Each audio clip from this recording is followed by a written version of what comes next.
κύματα, στη γη με περπατάνε δίχως βήματα.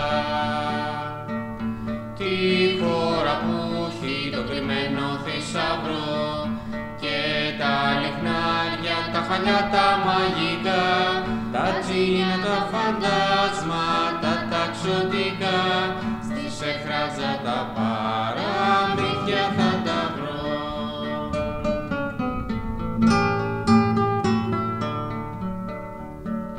Κι όσο πιο πολύ διαβάζω, τόσο νιώθω μια χαρά, που με τίποτα δεν την αλλάζω. Βιβλίο είσαι τέλεια συντροφιά. Κι όσο πιο πολύ διαβάζω, τόσο νιώθω μια χαρά, που με τίποτα δεν την αλλάζω.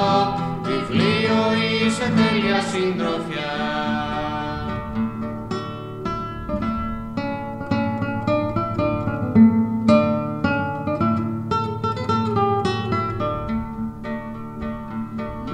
Τις σελίδες του βιβλίου φτερουγίζω, στο χώρο και στο χρόνο ταξιδεύω, και ενώ από που είμαι δεν σαλεύω, φανταστικές στεριές και θάλασσες διασχίζω.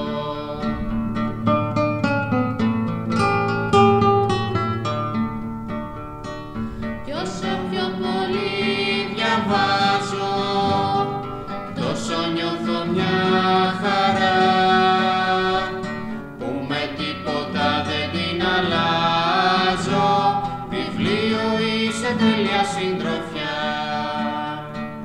Κι όσο πιο πολύ διαβάζω, τόσο νιώθω μια χαρά, που με τίποτα δεν την αλλάζω.